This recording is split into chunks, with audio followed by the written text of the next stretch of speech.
என்று எனக்கு தெரியல. என் நண்பர் சுரேஷுடைய அம்மா கிட்ட நான் ஏன் தமிழ் படிக்க ஆரம்பிச்சேன்னு நீங்க கேட்டா, அவங்க நான் போன ஜென்மத்துல இந்தியாவில இருந்திருக்கேன்னு சொல்றாங்க. நான் கல்லூரி படிப்பு முடித்த பிறகுதான் எனக்கு இந்தியாவுக்கு போக முதல் வாய்ப்பு கிடைத்தது. நான் தமிழ்நாட்டில் 2 வருஷத்துக்கு உடலுணமுற்ற மாணவங்களுக்கு ஆங்கிலம் சொல்லிக் கொடுத்தேன். அப்போதுதான் நான் தமிழ் படிக்க ஆரம்பிச்சேன். அது என் வாழ்க்கையில மிக பெரிய திருப்பமாக அமைந்தது. நான் இதுவரை இல்லத்துக்கு சென்றதில்லை, ஆனா அங்கே போகும் ஒரு வாய்ப்பை நான் எதிர்பார்ப்போடு எதிர்பார்த்துக்கிட்டு இருக்கேன். நான் தமிழ்நாட்டில் வாழ தொடங்கிய போது எல்லாமே எனக்கு புதுசா இருந்துச்சு. அப்போது கீழே உட்கார்ந்து கையால சாப்பிடவும் தரையில படுத்து தூங்கவும் கற்றுக்கொண்டேன். நான் மதுரையில் போக்குவரத்து நெரிசலில் வண்டி ஓட்ட கற்றுக்கிட்டேன்.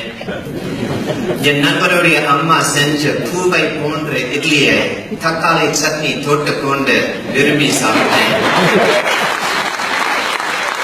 வெண்டைக்காய், முருங்கைக்காய், புடலங்காய், பாகற்காய், சேனைக்கிழங்கு போன்ற காய்கறிகளை நான் என் வாழ்நாளில் முதல் தடவையாக சாப்பிட்டேன்.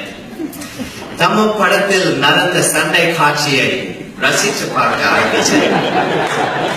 நான் தினமும் மத்தியானத்துல உச்சி வேலில் சுட சுட டீ குடிப்பேன். பெரியவங்களுக்கு முன்னால நின்று உட்காரும் போது கால் நீட்டாம அடிக்கமா உட்கார பழகினேன்.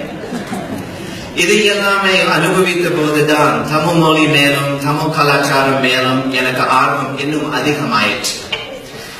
என் தமிழ் நண்பர்கள் என்னை தம்பி என்று கூப்பிட ஆரம்பிச்சாங்க.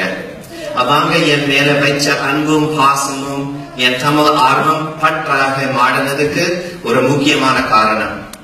அவங்க கொடுத்த ஊக்கத்தாலும் அன்பினாலும் தான் நான் இன்னைக்கு ஹார்வர்ட் வரைக்கும் வந்திருக்கேன்.